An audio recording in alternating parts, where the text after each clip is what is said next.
সংসদ নির্বাচনের সামনে রেখে আইনশৃঙ্খলা পরিস্থিতি নিয়ে তিন বাহিনী প্রধানের সঙ্গে সিএসি এএমএম নাসির উদ্দিনের বৈঠক।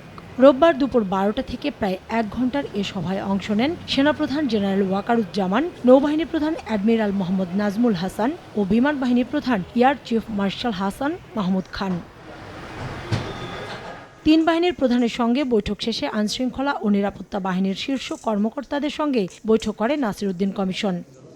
2 ঘণ্টা বৈঠক শেষে বিভিন্ন বাহিনীর প্রতিনিধিদের নিয়ে ব্রিফিং করেন নির্বাচন কমিশনার আবুল ফজল মোহাম্মদ সানাউল্লাহ। ওসমান হাদিকে হত্যার ঘটনায় নির্বাচনের প্রভাব পড়ার কথা স্বীকার করেন তিনি।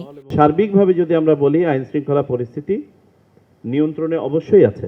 বড় উৎসবের সময় একটা দুর্ঘটনা ঘটে গেল, তখন কি উৎসবের আমেজ ব্যাহত হয় না? আমাদের তো তাই হয়েছে জাতীয়ভাবে, শহীদ ওসমান হাদির হত্যাকাণ্ডটা। যারা আমাদের উৎসবের পরিবেশকে বিঘ্নিত করতে চান তারা ব্যর্থ হবে, উৎসবের পরিবেশ ফেরত আসবে।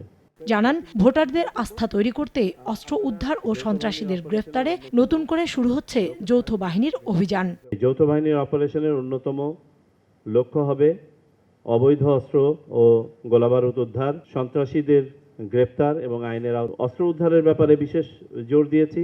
সন্ত্রাসী কার্যক্রমের ব্যাপারে বিশেষভাবে জোর দিয়েছি যাতে এগুলো না হয়। চোরাগুপ্তা হামলা হচ্ছে, যারা হেরে যায় তাদের একটা কৌশল, তারা যেন পালাতে না পারে সেই জন্য আমাদের সবাইকে সচেষ্ট হতে হবে। গোয়েন্দা সংস্থা সহ বাহিনী সমূহকে আমরা এটার ব্যাপারে সচেতন করেছি।